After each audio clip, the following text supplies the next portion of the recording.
The Civil Rights Trap.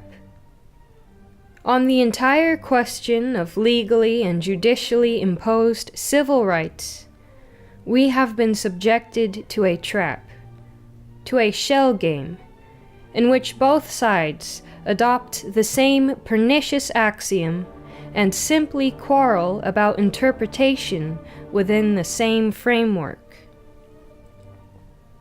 On the one side, left liberalism, which in the name of equality and civil rights wants to outlaw discrimination everywhere, has pushed the process to the point of virtually mandating representational quotas for allegedly oppressed groups everywhere in the society.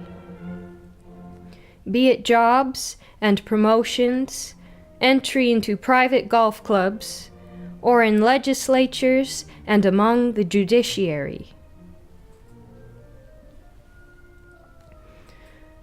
But the official conservative opposition, which includes not only neocons, but also regular conservatives, conservative legal foundations, and left libertarians, adopts the selfsame axiom of civil rights and equality. In the name of the alleged original civil rights vision of Martin Luther King, conservatives also want to outlaw discrimination in jobs and housing, and to allow federal courts to mandate gerrymandering of electoral districts. But while official conservatives fully endorse outlawing racial and other discrimination, they want to stop there, and claim that going beyond that to mandating affirmative action measures and quotas is perverting the noble original civil rights ideal.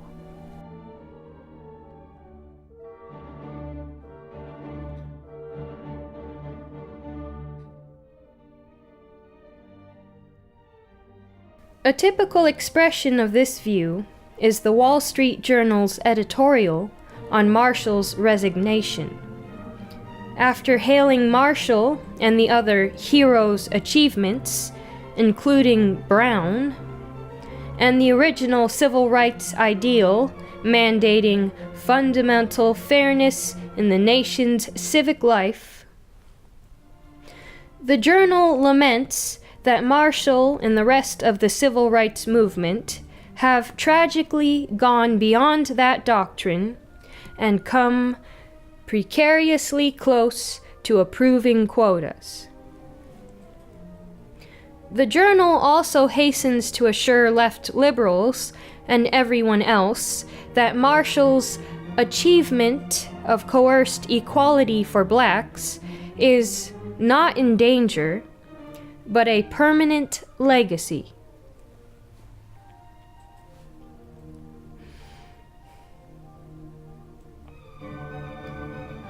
The journal is right about one thing. It inadvertently gives the lie to the media nonsense, trumpeted everywhere, about the move of the pendulum back to conservatism on the court, as against the old left liberal position, as well as all the wailing about the heroic and rugged wait for the next left liberal turn. There is no pendulum, precisely because the civil rights revolution is perfectly safe from the modern conservatives on the court. The Marshall legacy may not be permanent, but it has certainly nothing to fear from this group of turkeys or from anyone else whom President Bush is likely to nominate.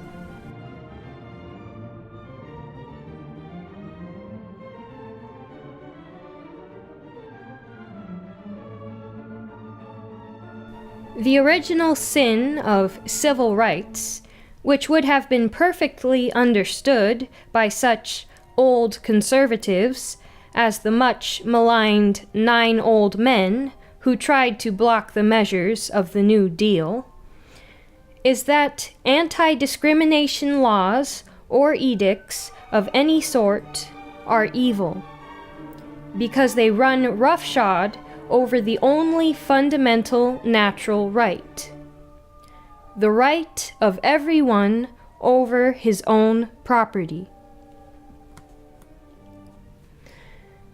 Every property owner should have the absolute right to sell, hire, or lease his money or other property to anyone whom he chooses, which means he has the absolute right to discriminate all he damn pleases.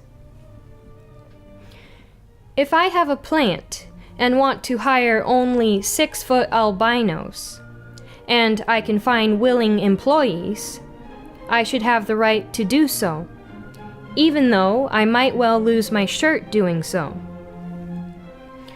Of course, I should not have the right to force the taxpayers to bail me out after losing my shirt. If I own an apartment complex and want to rent only to Swedes without children, I should have the right to do so, etc. Outlawing such discrimination and restrictive covenants upholding it was the original sin from which all other problems have flowed. Once admit that principle, and everything else follows as the night the day. Once concede that it is right to make it illegal for me to refuse to hire blacks, or substitute any other group, ethnic or gender, or whatever that you wish, then left liberalism is far more logical than official conservatism. For if it is right and proper to outlaw my discriminating against blacks, then it is just as right and proper for the government to figure out if I am discriminating or not. And in that case, it is perfectly legitimate for them to employ quotas to test the proposition.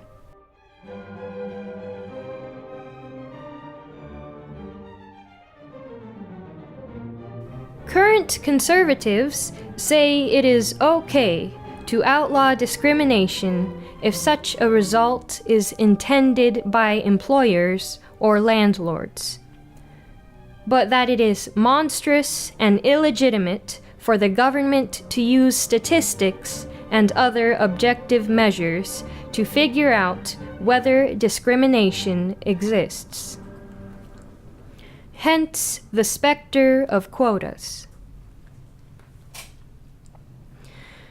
But how can we figure out anyone else's subjective intent anyway? Given the premise of outlawing discrimination, then mandatory quotas, despite the undoubted horrors they bring in their wake, make perfect sense. It is not going too far that causes the trouble. The problem is not the abuse of the anti-discrimination axiom. The problem is the axiom itself. Nothing will help except challenging the basic axiom and reversing the civil rights revolution. Libertarians and conservatives who have any spunk left must drop their blinders and call not for the original king equality or the original civil rights ideal, but for throwing over the entire structure and restoring the absolute right of private property. Freedom must mean the freedom to discriminate.